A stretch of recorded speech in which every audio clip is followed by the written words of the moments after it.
오늘은 사회초년생이 영끌 부동산 투자 후 9개월 후에 투자 상황에 대해서 얘기해 보도록 하겠습니다. 이 영상을 보고 나시면 무주택자든 유주택자든 충분한 인사이트를 얻을 수 있을 거라고 생각합니다. 왜냐하면 실패 담이든 성공 담이든 그 과정 속에서 잘한 것과 못했던 점을 판별하시고, 잘한 거는 따라 하시고 못한 점이 있으면 그런 부분을 최대한 자제하면서 투자하시면 좋은 결과 있을 거라고 생각합니다.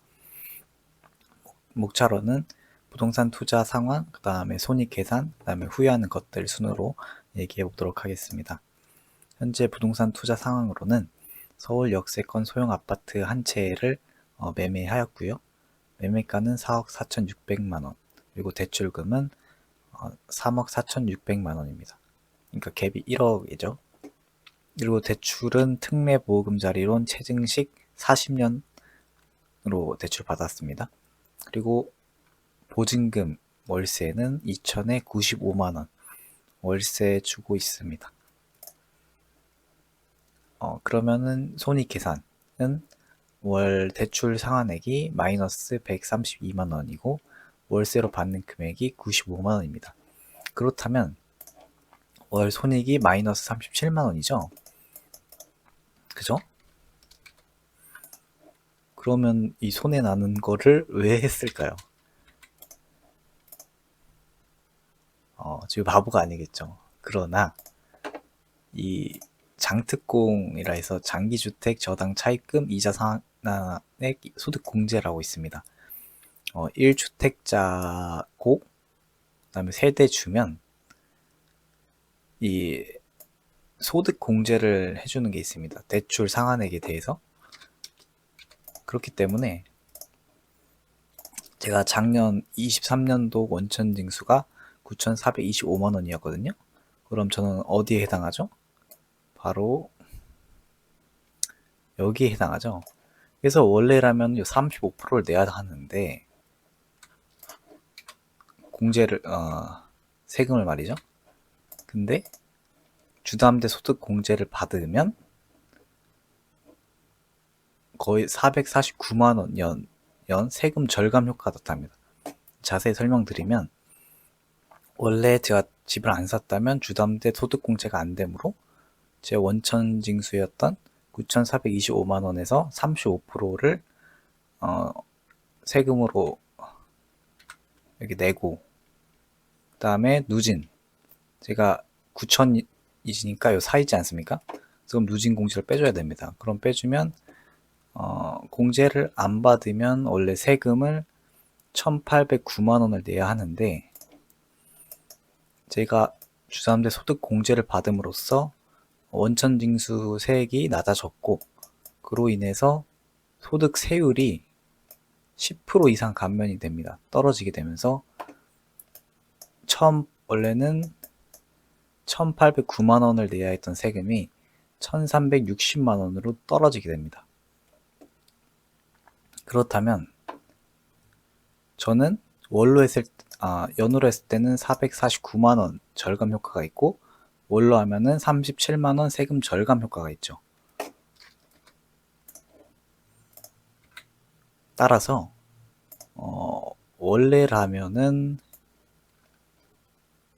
마이너스였겠지만 제가 1주택자고 세대주이기 때문에 주담대 이자 소득 공제를 받으면 실질적으로는 37만원 수익이 효과가 나면서 월 손익이 마이너스가 아니라 똔똔 0이 빵원이 됩니다.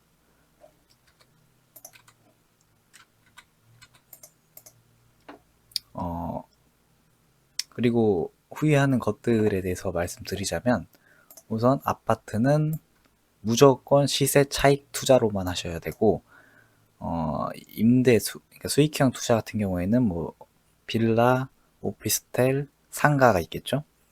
뭐 지식산업센터도 있을 거고, 그건 무조건 시세 차익형 투자로 접근을 하셔야 됩니다. 시세란다. 수익형 투자로 접근하셔야 되고, 아파트는 시세 차익 투자. 그러니까 아파트로 월세 수익을 얻으려고 하는 것보다는 아파트는 시세 차익을 목표로 하고 월 임대료를 받을 생각으로는 빌라, 오피스텔, 상가를 사시는 것이 좋다. 그리고 두 번째로 후회하는 거는 갭보다 낮은 투자금으로 갭 투자를 하였다. 그리고 세 번째는 오락각 정책의 정부. 자세히 말씀드리면 우선 갭보다 낮은 투자금을 제가 갭 투자를 했습니다. 이게 제 아파트 시세인데요. 지금 갭이 1억 9,250만 원이죠. 그죠? 그럼 대충 1억 9천이라고 하면 저는 실질적 투자 금액이 얼마입니까? 월세를 줬기 때문에 요 갭이 1억 원이고 보증금으로 2천을 받았습니다. 그럼 제 실질적 투자 금액은 얼마죠? 8천만 원입니다. 그러니까 원래라면은 1억 9천의 갭 투자를 하려면 1억 9천만 원의 갭이 필요한데 저는 8천만 원으로 갭 투자를 했다. 그렇기 때문에 갭보다 낮은 투자금으로 갭 투자로 한 것 같은 느낌을 냈다 라고 말씀드릴 수 있겠죠.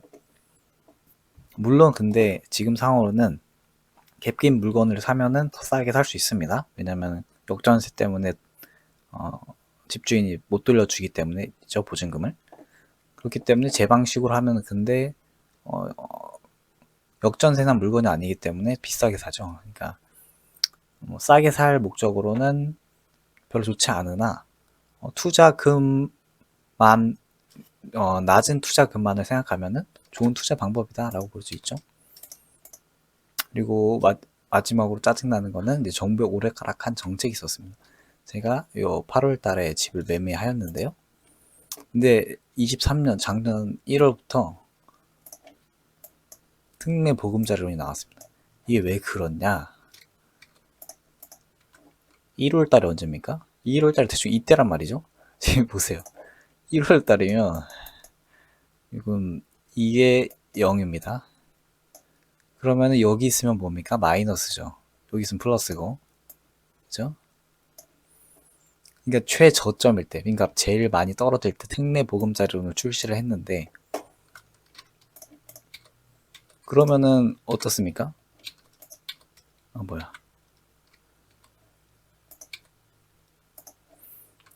요 특례 보금자리 나와서 살려면은 어떻게 보면 최저점이기 때문에 제일 많이 떨어질 때 때문에 용기를 내서 사는데 갑자기 뭐죠? 원래는 1년까지 하겠다고 했었는데 12월 말까지 하겠다고 했었는데 갑자기 9월 9월 27일부터 안 하겠다고 합니다. 근데 심지어 이 차이가 얼마냐? 2주.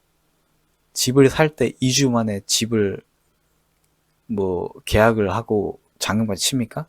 보통 이게 기간이 3달 정도 된단 말이에요. 근데 2주 시간을 주고 그 안에 다 해결해라? 우리는 이제 없애겠다. 12월 달까지 해놓는다 해놓고선. 저는 말이 됩니까, 이게? 이 나라 정책이 이 장난도 아니고 어떻게 이 출시한 것도 제일 많이 떨어질 때 내놓고 그 다음에 12월까지 한다 해놓고선 갑자기 반쪽으로 쪼개버리고 근데 심지어 알려주는 기간도 2주 그 2주 만에 다 해결을 해야 하는 거 원래는 3개월 정도를 텀을 두고 계약을 하는데 그래서 이 나라 정책이 장난이냐 무슨 소꿉 놀이도 아니고 지금 얼마가 이제 움직이는 건데 하여튼 그런 점들이 좀 후회됐었고요. 마지막으로 1세대 1주택은 진리라는 것을 말씀드리면서 왜 1세대 1주택이 진리냐 생각해 보십시오. 지금이 인플레이션 시대 아닙니까? 그리고 지금은 인플레이션에서 디스인플레이션 그러니까 인플레이션이 잡혀가긴 하는데 여전히 평상시보다 높은 상태입니다. 그러니까 예를 들어서 물가 상승률이 10%라고 한다면 제가 100만 원을 들고 있으면 그 해 물가 상승률이 10%였으면 제 실질적 가치는 얼마입니까? 제가 쓸 수 있는 100만 원을 가지고 있었으면 그럼 90만 원으로 쪼개지는 겁니다. 그렇다면 제가 이 인플레이션 시대에서 물가 상승률을 방어하기 위해서는 어떤 행위를 해야 되죠? 실물 자산을 사야 한다는 겁니다. 실물 자산. 근데 대표적인 실물 자산이 뭐가 있습니까? 부동산. 그렇기 때문에 1세대 1주택은 진리라는 겁니다. 그래야 내 현금 가치를 보존할 수 있기 때문에. 근데 여기서 이제 나는 인플레이션 더 심해질 것 같다. 그러면은 2주택 가는 거고. 나는 그래도 좀 보수적으로 보겠다. 보수적으로 해도 1주택인 겁니다. 이해하셨죠? 그렇기 때문에 1세대 1주택은 진리라는 걸 말씀드리면서 이상 마치도록 하겠습니다. 감사합니다.